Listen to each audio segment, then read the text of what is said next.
Professor Akinwande Oluwole Shoyinka. Can I have the song now? Can I have the song?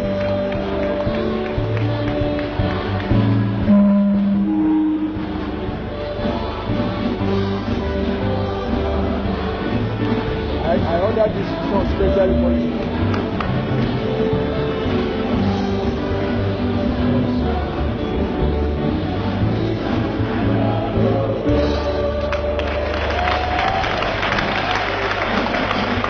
Chancellor, sir, this is a citation.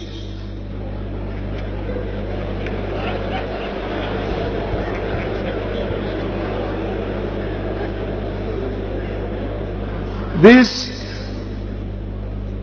is a citation.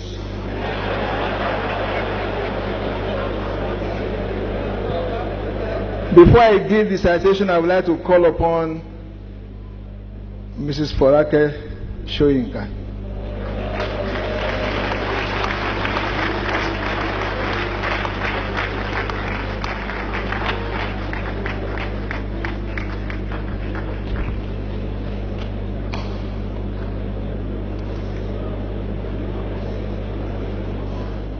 Emeritus Professor Akinwande Oluwole Shoyinka, poet, playwright, novelist, compelling essayist, director, road marshal, hunter, connoisseur of wine, activist, diplomat of moral courage.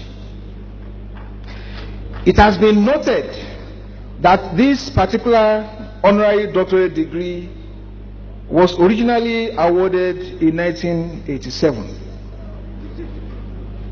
That was 27 years ago, 1 year after his winning the Nobel Prize for Literature.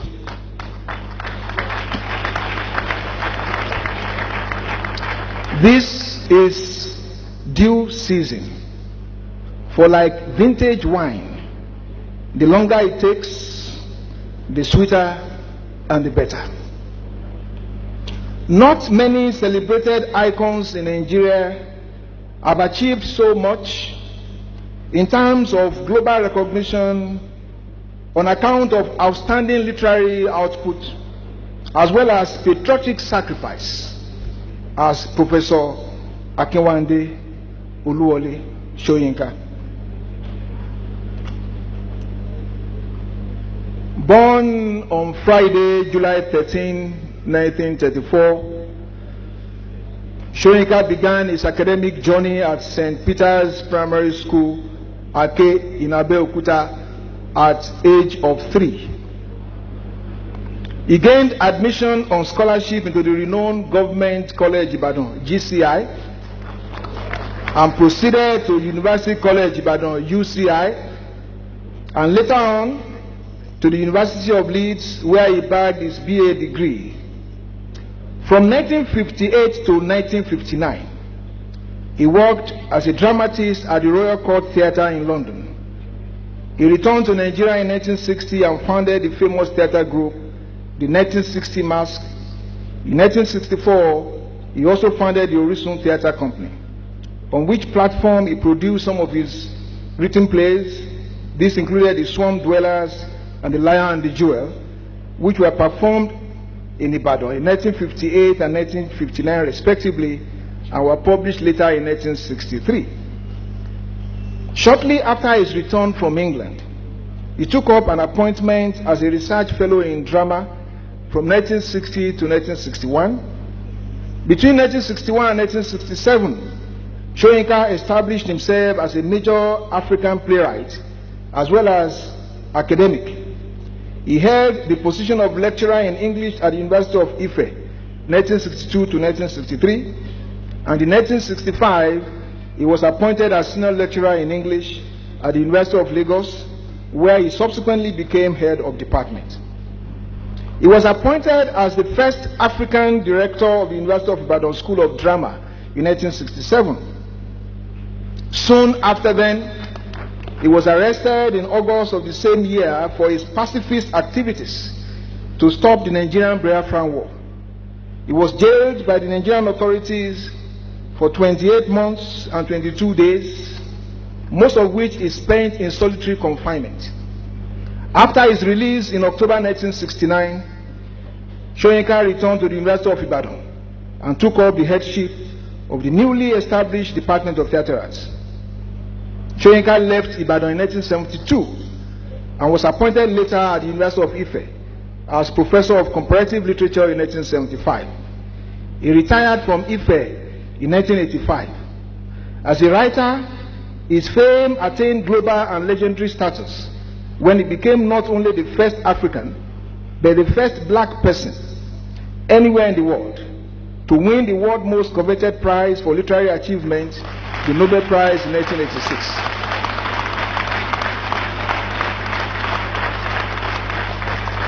Emeritus Professor Wole Shoyinka has been described as a consistently courageous voice for human rights world over and a force in national politics. He is both prolific and profound. At the last count, between A Dance of the Forest 1960 and Alakbata Akbata 2011 and Harmattan Haze on an African Spring 2012, Professor Shoyinka has published over 40 titles in the major literary forms and some genres, including prose, poetry, drama, translation, and film. The body of his writings speaks truth to power and grips tyranny in the jugular with such metaphors of lightning and metonymies of thunder that only Shoyinka himself can craft with absolute ease. It is an understatement to say that Wole Shoyinka is an overly talented and compulsive writer. Legend has it that he wrote The Trials of Brother Jero in just 72 hours at the request of that equally talented thespian and director, Professor Dapo Adeluba. Professor Shoyinka is also famed for his capacity to recall and memorize things photographically.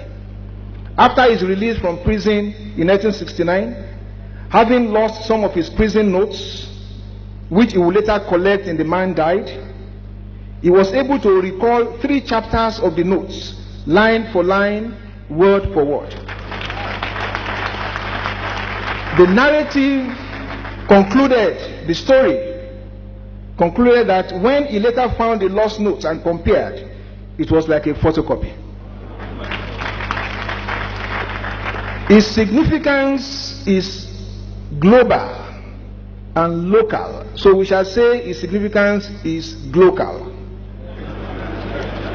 At the last count, WS has to his credit over 100 national and international awards, prizes, trophies, inductions, decorations in 5 continents: Africa, Asia, Europe, North America, South America.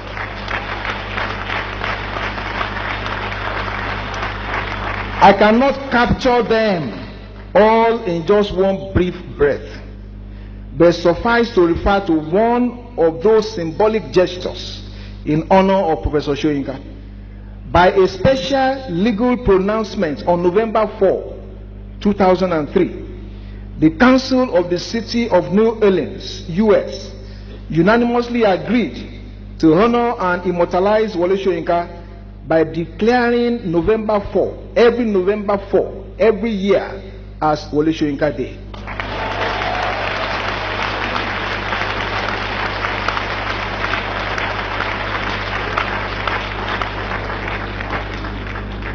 As you can see, that is my dilemma, and that is where the story stops. To put it simply, without metaphors, Wole Shoyinka is Wole Shoyinka.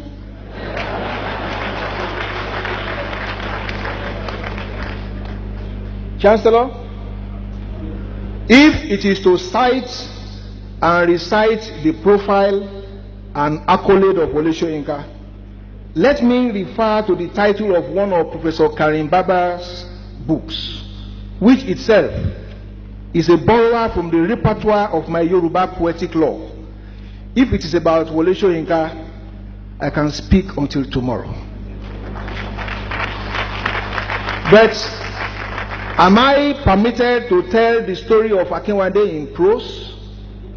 Am I permitted to raise a million metaphors in praise of a man who has blazed so many trails, fought many fights against injustice, against all kinds of dictatorship, a man who, by writing in all the major genres of literature, has out-Shakespeared Shakespeare? So let me speak not in prose, graphically, of Wole Shoyinka in three pentameters: Ọkùnrin, Ogun, Ẹni, Ogun, Ogun's incarnate and votary. Ẹni Ogun, pacifist warrior. Ẹni Ogun, Ogun statesman of Ijegba extraction. Olohun Iyo, the one whose mellifluous voice captured the attention of a continent. Kongi, Kako, Kapun, Father Courage, compound of spells, the personification of Invictus, the unconquered and unconquerable energy, spirit in the face of adversity and tyranny. At 80 years, 4 months and 5 days today, Professor Wole Shoyinka borrows the tongue of the Abiku child, coming and going these several seasons, but insisting that his country's change shall not be charmed circles at his feet, in quest of excellence and justice. In reference to the quality of man and moral courage, the words of Martin Luther King becomes apt.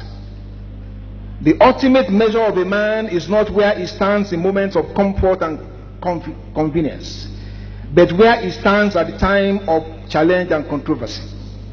In classical times, Aristotle said of the statesman, what the statesman is most anxious to produce is a certain moral character in his fellow citizens, namely, a disposition to virtue and the performance of virtuous actions. Apart from his identity as a scholar, Wole Shoyinka is equally a patriot and an elder statesman in the pure and antiseptic definition of the terms elder and statesman.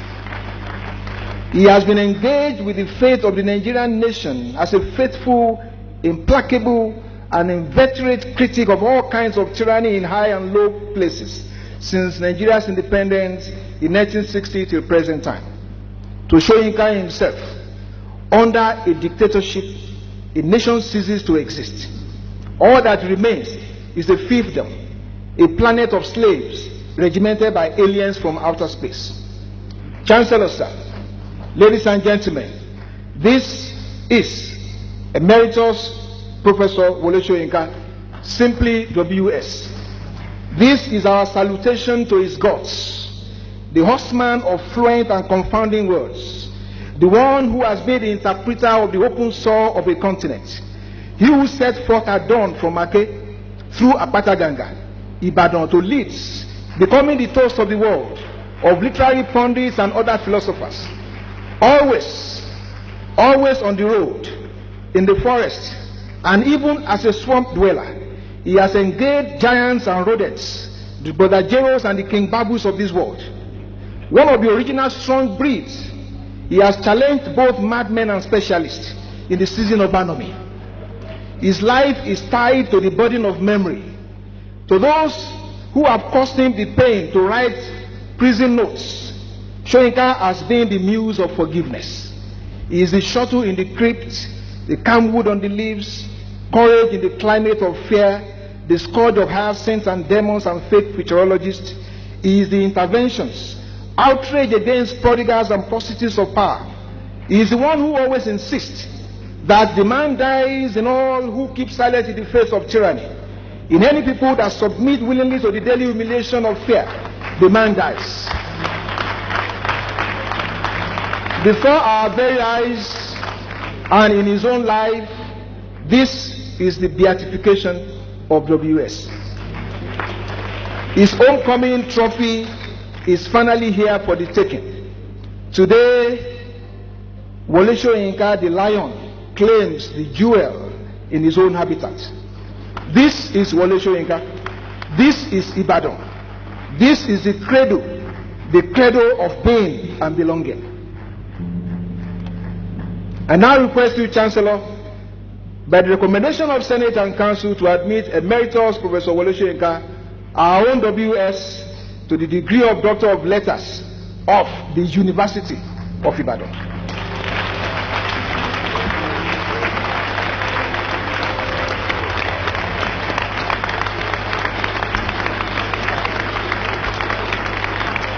By the authority vested in me, I confer upon you the honorary degree of Doctor of Letters of the University of Ibadan.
Thank you.